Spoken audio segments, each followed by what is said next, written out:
8 उसकी 12 आयत में लिखा है, बोलो जो कुछ तू सुनेगा उसे नोट करना। आमीन। रोमियो 8 उसकी 12 आयत में लिखा है, पढ़ेंगे स्क्रीन के ऊपर। क्या क्या लिखा है, पढ़ेंगे सभी। आप पढ़ेंगे 1 2 3 के बाद, 1 2 3।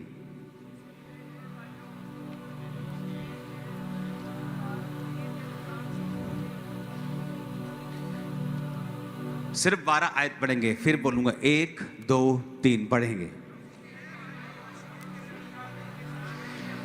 कहता, इसलिए हे भाइयों, हम शरीर के कर्जदार नहीं कि शरीर के अनुसार दिन काटें। आपका सबसे बड़ा दुश्मन शैतान नहीं है।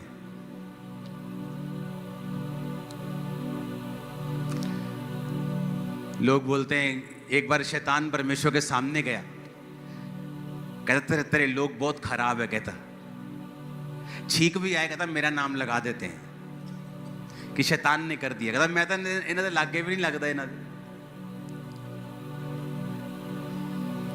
पर कहता ये मेरा नाम लगा देते हर चीज पर। जबकि आपका सबसे बड़ा दुश्मन आपका अपना शरीर है, शैतान नहीं है। और पौलुस कहता है हम शरीर के कर्जदार नहीं हैं कि शरीर के अनुसार दिन काटें।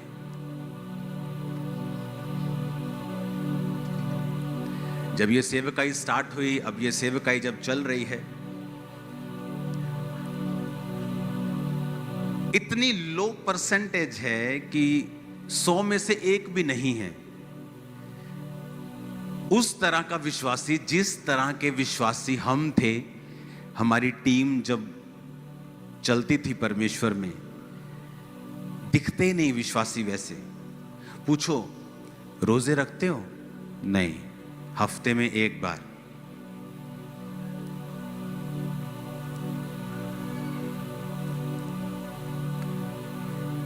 और हमारी टीम में ऐसी लड़कियां मौजूद थी, 22-23 साल की उम्र में शादी हो गई, एक बच्चा हो गया। उसके बाद जब वो प्रभु में बढ़ी तो हस्बैंड शराबी था, नशेड़ी था, छोड़ के चला गया। वो सेवा में चली गई।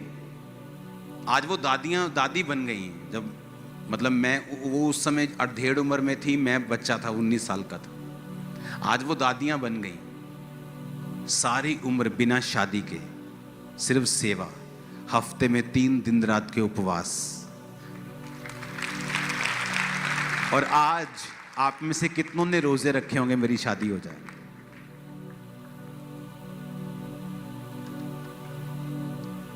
और उसको बोलते थे शादी कर लो सिस्टर। नहीं, शादी करूंगी तो सेवा से थोड़ा हट जाऊंगी, शादी नहीं करना। पवित्रताई में, प्रेयर में, उपवास, हर हफ्ते 3 दिन रात के उपवास।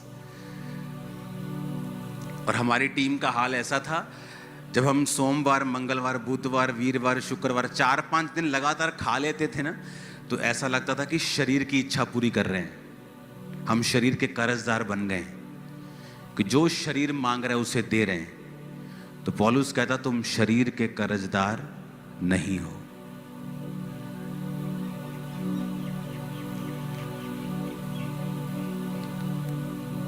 और उसी टीम में लड़कियां होती थी, 40 रोजे रख के प्रार्थना करती थी, मेरा हस्बैंड मुझे मिले, प्रभु मेरे हस्बैंड का इंतजाम कर।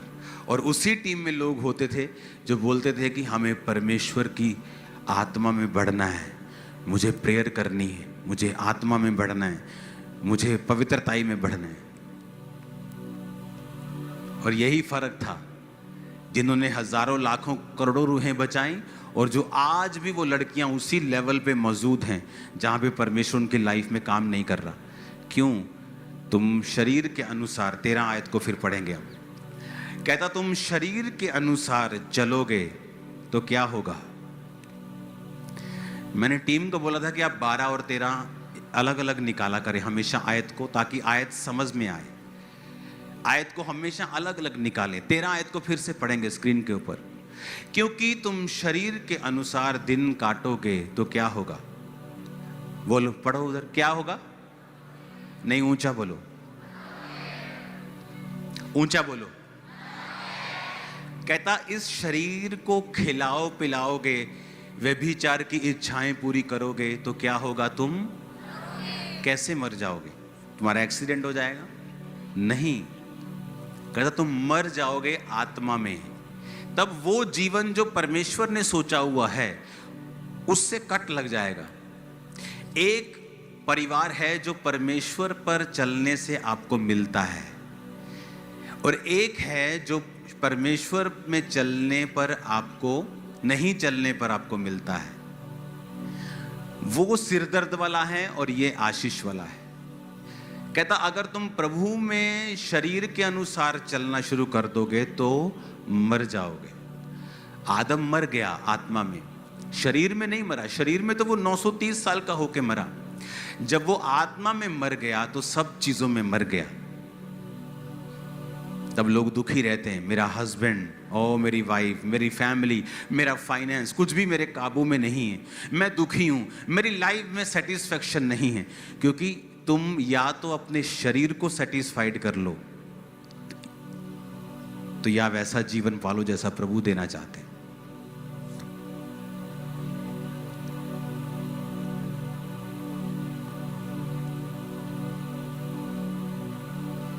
जब लगातार खा लेते थे 4-5 दिन तो लगता था कि शरीर की इच्छा पूरी करने शुरू कर दी हमने, तो हम शरीर के कर्जदार थोड़ी हैं कि इसके अनुसार दिन काटेंगे।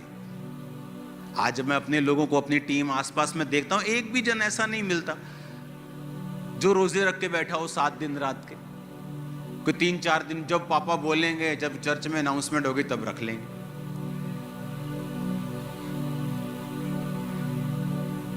कहता अगर तुम शरीर के अनुसार चलोगे तो मरोगे। अब खुद तो कह रहा है वो तुमको, फाइनेंशियली तुम मरोगे, स्पिरिचुअली तुम मरोगे, आत्मा काम नहीं करेगा जीवन में। तुम शरीर के अनुसार चलोगे, फिर तुम्हें बड़ी चर्च चलानी है, फिर तुम फेक मिरेकल भी करोगे, फिर तुम फेक प्रोफेसी भी करोगे, फिर उसको मेंटेन करने के लिए गुंडागर्दी भी करोगे। तुम सब करोगे भाई, क्योंकि तुम मर चुके हो। तुम आत्मा में मर चुके हो, क्योंकि तुम शरीर के अनुसार चले। तो यीशु ने कहा तुम शरीर के अनुसार चलोगे तो मरोगे। फिर आगे कहता यदि आत्मा से देह की क्रियाओं को मारोगे तो जीवित रहोगे। आत्मा से देह की क्रियाओं को मारोगे तो क्या होगा? जीवित रहोगे। टीवी देखने का दिल कर रहे हैं,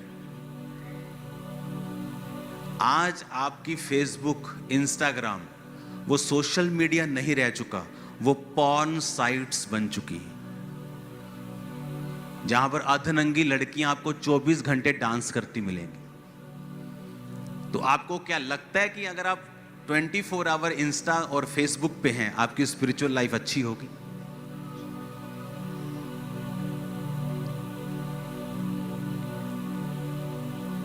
आजकल वेश्याएं एक जगहों पे नहीं मिलती, आजकल वो ऑनलाइन मिल जाती हैं। एक समय होता था वो वहां पे रेड लाइट एरिया है, अभी तो सब रेड लाइट है। फोन खोलो, red light, blue light, pink light सब मिलता है।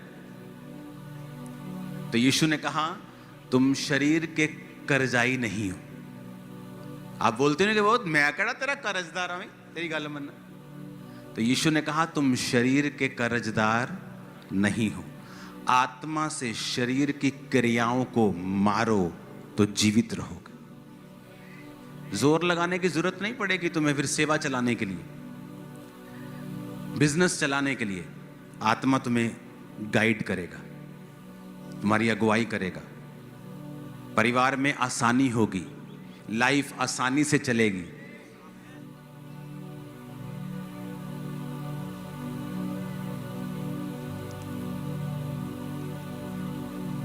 हालेलुया। जहां से मैं निकला हूं फुल टीम रोजे रखती थी, रोज हर हफ्ते 3 दिन रात, दिन रात दिन रात, 3 खत्म, दिन दिन के शुरू, प्रार्थना सुबह शाम शाम। कहां मिलती कलीसिया अब ऐसी?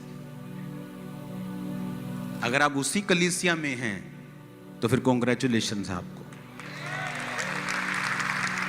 क्योंकि सिर्फ चर्च में आने से आप कलीसिया नहीं हैं। अगर आप इन बातों को फॉलो नहीं करते फिर आप कलीसिया नहीं।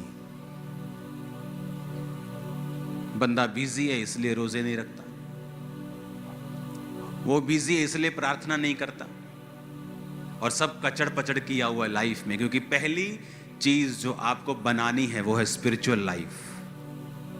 अगर वो खतरे में है, आपकी पूरी लाइफ खतरे में है। आपने लोगों की स्टोरी सुनी होगी, हमारा काम चल रहा था, बड़ा अच्छा चल रहा था, ऐसा हुआ एक नया लॉ निकला, हम बर्बाद हो गए। कुछ ऐसा घटना हो गई, हम बर्बाद हो गए, क्योंकि आपने अपना घर रेत पर खड़ा किया। घर तो सुंदर है, अच्छा, लेकिन जिस दिन तूफान आएगा उस दिन वो घर बना नहीं रहेगा। एक बंदा बिजनेस में फेल हो गया, पागल हो गया। पागल हो गया तो लेडी कभी जा रही है उसकी वाइफ हॉस्पिटल में लेके, कभी वो सियाना बाबा वो हॉस्पिटल। किसी ने बताया कि यहाँ एक मीटिंग क्रूसेड होने वाला है, एक पास्टर आने वाला है, वहाँ पे मीटिंग अटेंड करना। मीटिंग अटेंड करने की, पागल ठीक हो गया, चर्च जाने लगा। चर्च गया तो पास्टर प्रचार कर रहे थे नमक के ऊपर। उसके दिमाग में आया कि परमेश्वर मुझे नमक का बिजनेस करना है। नमक का बिजनेस कर लिया, गोडाउन बना लिए। जब बड़े बड़े गोडाउन बन गए, वो पास हो गया, बड़ा बड़ा आदमी बन गया। एक दिन उस देश में बाढ़ आई और नमक के सारे गोडाउन खराब कर दी। पास्टर को फिर टेंशन कि अभी तो भाई निकला इस प्रॉब्लम से। भागा भागा गया उसके पास, तो वो गीत गा रहा था, प्रभु का धन्यवाद करूंगा, उसकी संगति में सदा रहूंगा। उसने पूछा क्या हुआ तेरे को, तू सच? उसको लगा शायद सच में पागल हो गया कि अभी गीत गा रहा है, शायद सदमा लगा। कहता पास्टर जी मुझे कोई सदमा नहीं, पहले मेरे जीवन में यीशु नहीं था, अब मेरे जीवन में यीशु। दोबारा वही बिजनेस किया, फिर करोड़ों में पहुंच गया। वही बिजनेस में फिर प्रभु ने बढ़ाया उसे। स्पिरिचुअल लाइफ पहले नंबर पे, फास्टिंग, प्रार्थना। कल फास्टिंग के लिए तैयार हो आप सभी? कल आप यहां पे होंगे। सैटरडे और संडे सरमन नहीं होगा, छोटा सा सरमन, और सबको मसा किया जाएगा। आपको मालूम होगा कि जो आत्मा हमने चखा है, टेस्ट किया है, उसका टेस्ट कैसा है। आप तो आराम से बैठ के ताली बजाते हो, और हम तो ऐसा था कि बस मतलब हाथ ही जोर जोर से मार के हाथ दुखते थे, इतना आत्मा में भरते थे जब वर्शिप करते थे। आपको तो वर्शिप करनी भी नहीं आती कि जब आत्मा उतरता तो वो पूरे मन से, पूरे तन से, पूरा भूल जाता कौन मेरे आस पास खड़ा है, कौन बैठा है। क्योंकि यीशु ने कहा अगर आत्मा के अनुसार चलोगे तो जियोगे, शरीर के अनुसार चलोगे तो मरोगे। आत्मा से शरीर की क्रियाओं को मारोगे। क्या है शरीर की क्रिया? सिगरेट, कश लगाने का दिल कर रहा है, शरीर की क्या है क्रिया? शराब पीने का दिल कर रहा है, शरीर की क्या है? डांस करने का बॉलीवुड के गाने पे दिल कर रहा है, क्या है शरीर की? किसी ने कुछ कहा दिया, आपको गुस्सा लग गया, आप उसको मारना चाहते हैं, तेरे को मार दूंगा, वो शरीर की क्या है? क्रिया। वो आत्मा की क्रिया थोड़ी है, वो शरीर की क्या है? तो शरीर, आत्मा, आत्मिक जीवन से शारीरिक जीवन आने में मिली सेकंड लगता है। एक पल में आप आत्मा में और एक ही पल में आप शरीर में जा सकते हो। तो पौलुस कहता मैं अपने शरीर को मारता, कूटता और वश में लाता हूं। कैसे मारता? मुक्के मारता था वो। कंट्रोल में करना अपने आप को, कंट्रोल में रखना अपने मोबाइल को, अपने बोल को, प्रेयर लाइफ को, फैमिली को।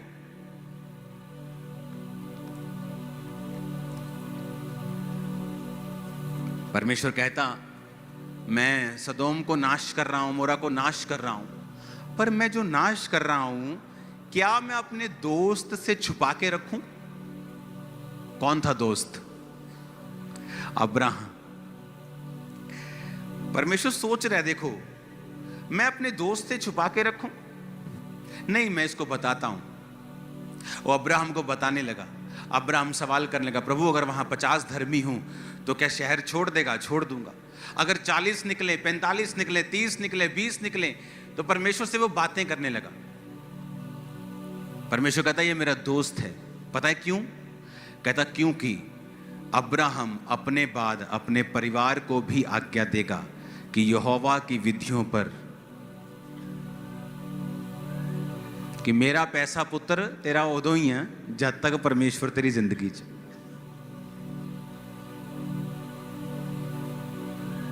Strong decision. आज आपकी बेटी व्यभिचार में हो, बेटा व्यभिचार में ना, मैं ਤਾਂ ਨਹੀਂ ਆਪਣੇ ਬੱਚਿਆਂ ਨੂੰ ਫੋਰਸ ਕਰਦਾ, ਇਹ ਜਿੱਥੇ ਜਾਣਾ ਚਾਹੁੰਦੇ ਉੱਥੇ ਜਾ सकते हैं। तुम्हारे बच्चे, यीशु ने कहा अगर तुम छड़ी नहीं चलाओगे तो तुम बुरे पेरेंट्स हो, तुम बुरे माता पिता हो। अब्राहम कहता तुम्हारी ऐसी की तैसी न्याणियों, आप परमेश्वर है यहोवा, इस तो इलावा जे इधर उधर देखिया तो कंगाल कर देना तुम। समझ आए? स्ट्रॉन्ग डिसीजन परमेश्वर के लिए। अगर आप खड़े रहेंगे तो प्रभु आपके साथ खड़ा रहेगा। आप प्रभु के वचन के साथ नहीं खड़े रहे, आपने किसी चीज पे स्टैंड नहीं लिया। आपकी बच्ची बिगड़ती रही, मम्मी सोचती रही नहीं घर च कलेश होगा। वो कब छोटा सांप उत्पत्ति वाला प्रकाशित वाक्य में अजगर बन गया, पता ही नहीं चला। वो छोटा सा पाप कब आपकी बेटी के अंदर ऐसे बड़े गुनाह पैदा कर देगा कि वो कभी अपनी मैरिड लाइफ में सेट नहीं हो पाएगी, अपनी लाइफ में कभी सेट नहीं हो पाएगी, क्योंकि उसकी मां ने उसको रोका नहीं। कहता शरीर के अनुसार चलोगे तो मरोगे। तुम्हारे दिल में कोई घुस नहीं सकता।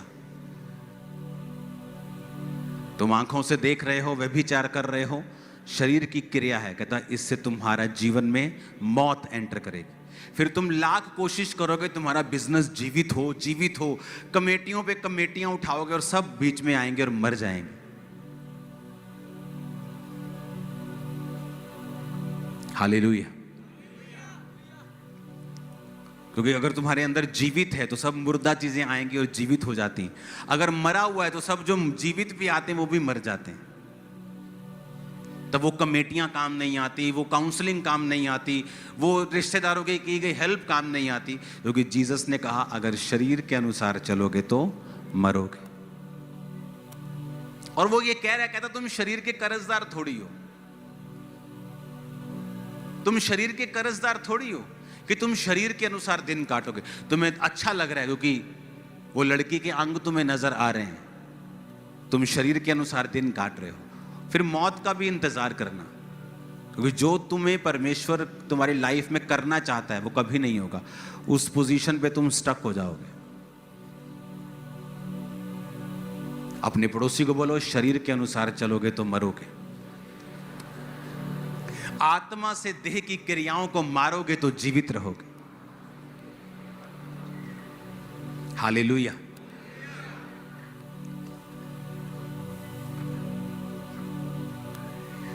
कैसे पॉसिबल है?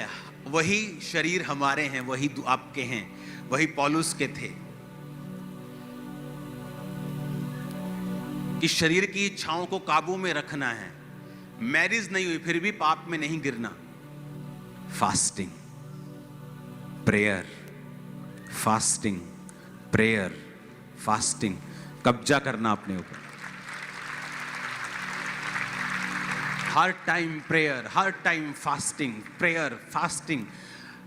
आपके शरीर को समझ अगर आप दिन रात के रोजे रखेंगे आपको मालूम होगा कि आप अपने शरीर के ऊपर कब्जा कर रहे हो। आप उसे वो नहीं दे रहे जो वो मांग रहे हैं।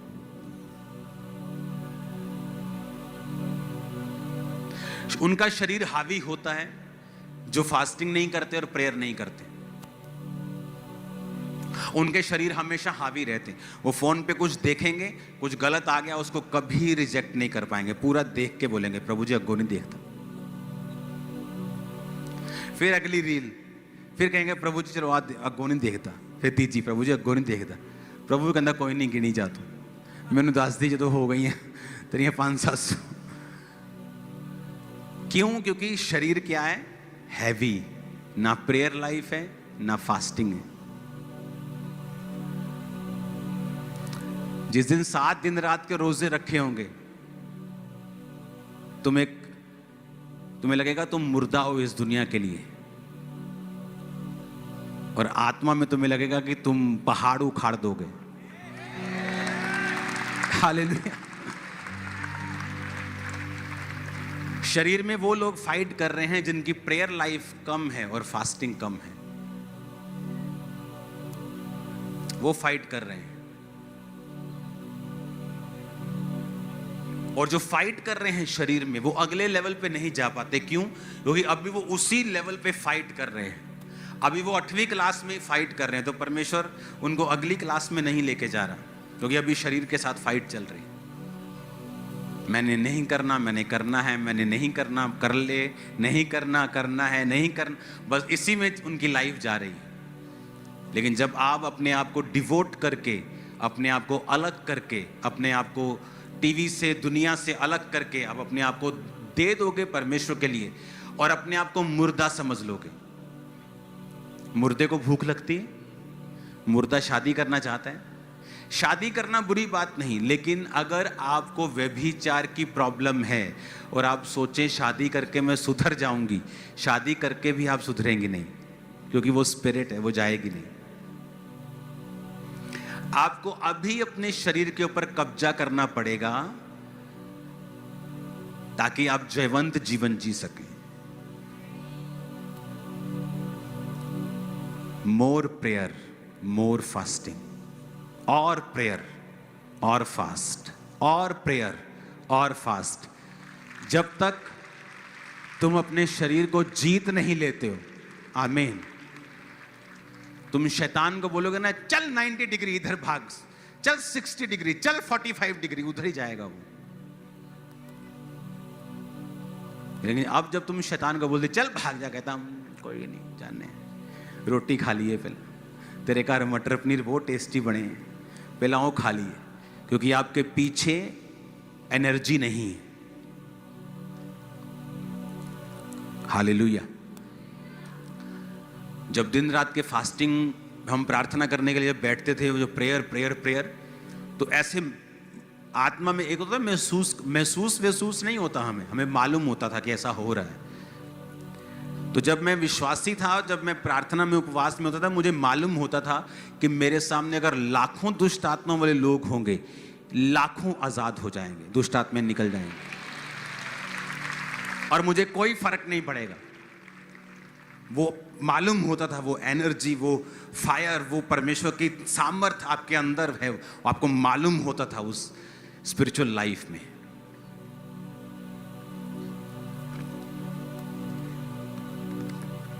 पता नहीं लोगों को कैसे टाइम मिल जाता है। चर्च खत्म होने के बाद खाना खाते वक्त आप 15 लोग बैठ के चुगलियां कर रहे हैं, ही हु हा हा हु। मेरी लाइफ कभी ऐसी नहीं थी। जब तक ऐसी थी मेरी लाइफ खाली रही, मसा नहीं था। और हम महसूस करते थे कि यार अभी तो प्रेयर करके हटे, लेकिन खाली खाली क्यों लगता है? क्योंकि जैसे प्रेयर खत्म होती थी, लड़के लोग हम बैठते थे और गंदे मजाक करते थे। तो मजाक चलता था। वैसे लाइफ व्यभिचार में नहीं थी, लेकिन मजाक करते थे, अलग अलग अलग, ही हु ठट्ठा। जब समझ आई, अपनी लाइफ को अलग किया, जो अंदर जा रहा था फिर वो अंदर ही रह रहा था, शेद वाली थैली से बाहर नहीं आ रहा था। मैं तो हैरान हूं जब मेरे को मालूम होता है लोग चर्च से उठकर जब ऑफिस में जाते हैं, इधर बैठ 15 लोग बैठे, चुगलियां चल रही हैं, खाना चल रहा है, बातें चल रही हैं। जहां ज्यादा बातें होंगी वहां ज्यादा अपराध भी होगा। क्रिश्चियन लाइफ एक बड़ी अजीब लाइफ है। या तो इसमें अपनी लाइफ को बनाकर ऐसी टेस्टिमनीज पैदा कर लो जो दुनिया में कहीं नहीं, या फिर आराम से चली जाओ जैसे चलते हैं सब। एक पढ़ाई है यूपीएससी, जहां आपकी जान, दिल दिमाग, गुर्दा दिमाग सब लग जाता है। एक आप आराम से बीए कर लो, उसमें पढ़ना पड़ता है, फ्री नहीं होती, लेकिन अलग तरह की पढ़ाई। या तो क्रिश्चियनिटी में, मसीही लाइफ में कुछ ऐसा करो कि आपकी टेस्टिमनी बन जाए और आप लाखों लोगों की ब्लेसिंग बन जाओ। फिर या अगर कुछ ऐसा नहीं विचार, फिर आराम से चलते जाओ। हालेलुया। मुझे शुरू से मालूम था इस मिनिस्ट्री की शुरुआत से कि मुझे क्या करना है, मुझे कहां जोर लगाना है, मेरा फोकस क्या है, मेरा टारगेट क्या है। हालेलुया। अपने पड़ोसी को बोलो, तुम शरीर के कर्जदार नहीं हो। फिर से बोलो ऊंची आवाज में। अपने आप को भी बोलो, आंखें बंद करके बोलो, मैं शरीर का कर्जाई नहीं हूं, मैं शरीर की कर्जाई नहीं हूं, मैं शरीर का कर्जाई नहीं हूं। बोलो 7 बार। मैं इसका कर्जदार नहीं हूं। बोलो बोलो 7 बार बोलो।